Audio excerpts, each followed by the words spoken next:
The last 30 minutes of my first life are burned into my brain: the truck flipping, the crushing metal, the freezing cold, and the sudden, terrifying darkness. Then, I gasped, my eyes flying open. I wasn't in the wreck.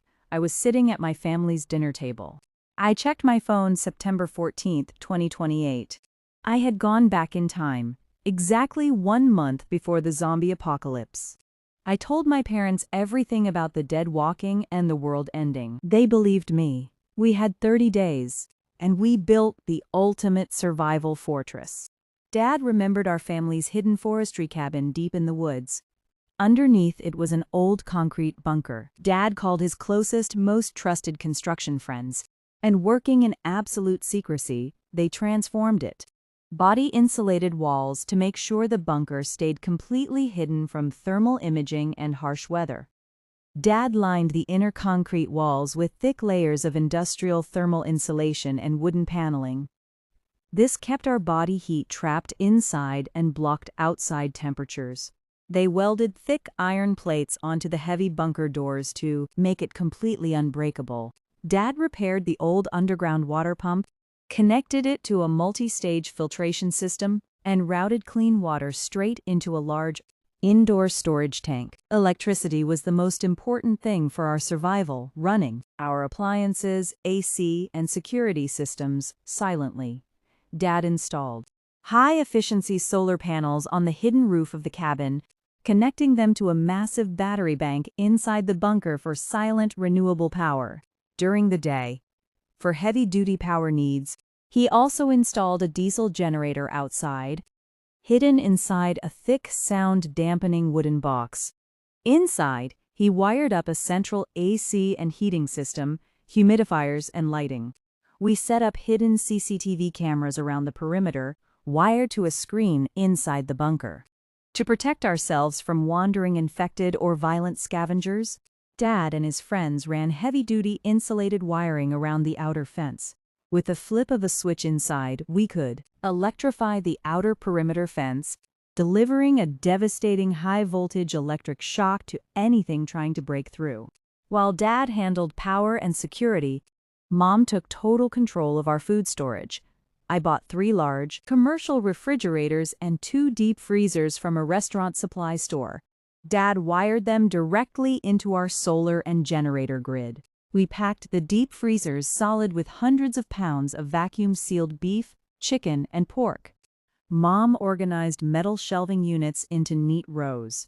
The top shelves held hundreds of pounds of white rice, dried beans, pasta, and flour in airtight plastic buckets with oxygen absorbers. Below that, we stacked floor-to-ceiling rows of canned vegetables, fruits, and soups. To get all these supplies without anyone knowing, I went to local wholesale supermarkets. When people asked why I was buying so much, I lied smoothly. I'm opening a small wholesale grocery shop in the market, just stocking up early. They believed it completely. During the day, I loaded everything into a large rental truck. Only at night, I drove through dark, non-CCTV route areas so traffic cameras couldn't track my movements, hauling everything straight to the forestry cabin. I bought massive quantities of medical supplies in secret wholesale runs. Mom organized them in a dedicated medical cabinet: broad-spectrum antibiotics, heavy painkillers, insulin, rubbing alcohol, surgical sutures, bandages, and burn creams. In the living quarters section, we set up comfortable bunk beds. Mom packed thick winter quilts, wool blankets, soft pillows, clean bed sheets, extra clothes, and heavy winter boots to keep us warm. To make sure we never ran out of fresh food, we built an indoor farm right inside the bunker. In a damp, empty corner of the underground room, I set up vertical PVC pipes along the insulated concrete walls. I installed a small water pump to cycle nutrient-rich water continuously through the pipes. Above the pipes, I mounted full-spectrum LED grow lights powered by our solar setup to act as an artificial sun. We planted seeds for fresh tomatoes, spinach, carrots, and lettuce. On October 14th, the apocalypse officially began. When the news broke, and the world outside started tearing itself apart, we locked ourselves safely inside the underground bunker. For the first 2 full days, we didn't step outside once. We sat together, keeping a constant watch on everything through our hidden CCTV monitors to ensure all our security measures were holding up and everything was under absolute control. Outside, the weather turned harsh, pushing the outer temperature to a blistering 72 degrees. But thanks to our thick body insulated walls and central AC system, the bunker remained at a perfectly stable, comfortable room temperature. On the morning of the third day, we woke up calm and secure.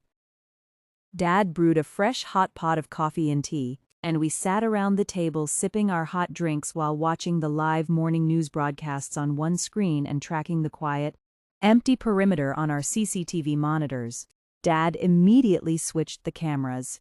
We had died once in the old world, but working together as a family, we had built an unbreakable, fully powered sanctuary to outlive the end of the world. Days passed inside our hidden sanctuary. For the first time since the apocalypse began, life almost felt normal. Every morning we woke to a perfectly comfortable temperature. Mom prepared hot rice congee for breakfast, while Dad brewed fresh coffee and tea. Some evenings we even cooked steaks and opened a bottle of wine. Outside, the world had collapsed. Inside, we were living as if nothing had changed. Then, on the fourth morning, everything changed. A sharp alarm suddenly broke the silence. Beep, beep, beep. I looked toward the CCTV monitor. Motion detected.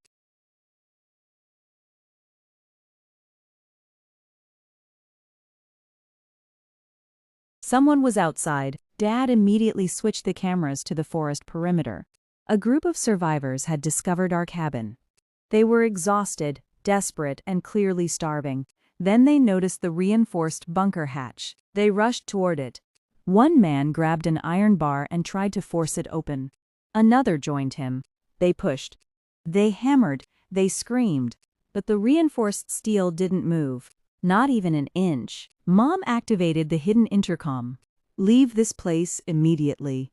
The survivors looked around in confusion. "We know someone is inside," one of them shouted. "Please, we only need food." Mom repeated herself. "Leave." Instead, they became more aggressive. Their shouting echoed through the forest. And then I heard something on the CCTV audio. Distant growl. My stomach dropped. The noise had attracted them. Figures began emerging between the trees. The infected. The survivors noticed them too. Suddenly, their anger turned into terror. "Help us! Open the door! Please!" But we couldn't open the bunker. If we did, everything we had built could be destroyed. I grabbed the microphone. "There is a military safe zone in the Eastern Valley." I told them, "It's several miles from here. Go now." They didn't hesitate. They ran. The infected followed. Within minutes, the forest swallowed them. The cabin became silent again. We waited. 1 hour, then 2. Nothing. The perimeter was clear. We had survived another threat. But I didn't know that the hardest test was still waiting for us. Weeks later, one evening, another motion alert appeared. I checked the monitor. A small group was approaching the cabin. At first, I didn't recognize them. Then I zoomed in. My blood turned cold. It was them. My uncle, his wife, their son, and my grandmother. For a moment, I couldn't breathe. They looked nothing like the people I remembered. Their clothes were torn. Their faces were thin. They were freezing. They walked toward the bunker and began pounding on the steel doors. "Open the door. We know you're inside." My grandmother was crying. "Please, we're family." I stared at the screen. And suddenly, I wasn't seeing the present anymore. I was seeing my first life, the crash, the freezing darkness, the collapse of society. And the moment my own relatives had refused to help us, they had locked us outside. They had mocked us. They had driven us away when we had nowhere else to go. My parents remembered too. I looked at them. Neither of them spoke. They didn't need to. We all knew what had happened. My grandmother continued shouting, "Have you forgotten your duty to your family? Filial piety. Open the door. We are your family." I slowly walked toward the microphone. I pressed the button. My voice came through the speaker. "You taught us well in our past life." There was silence. I continued. You taught us how to survive alone." My grandmother froze. My uncle stared at the steel door. "We're not going to make the same mistake twice." They begged. They cried. They promised everything. But the door remained closed. Then I gave them the same answer we had given the previous survivors. "There is a safe zone in the Eastern Valley. Go there." My uncle looked toward the forest. For a moment I thought he might attack the bunker. But eventually they understood. We weren't opening the door. They gathered their remaining belongings. Slowly they turned around and walked away. I watched them disappear between the trees. I felt no happiness, no anger, just silence, the silence of knowing that some doors should never be opened again. That night, we returned to the dining table. Mom served steaming bowls of congee. Dad poured himself another glass of wine. The bunker lights glowed softly above us. The hydroponic garden continued growing. The refrigerators hummed quietly. The solar batteries remained fully charged. And outside our walls, the world had become a frozen wasteland. The infected wandered through abandoned roads. Survivors fought over scraps. Cities had fallen. Everything we once knew was gone, but our family was still together. We had already died once. We had already lost everything once. This time we had knowledge. We had preparation. And most importantly, we had each other. The apocalypse had taken the old world from us, but it would never take our second chance. Because this time, we held all the cards. End of the story. Please follow and subscribe for such stories.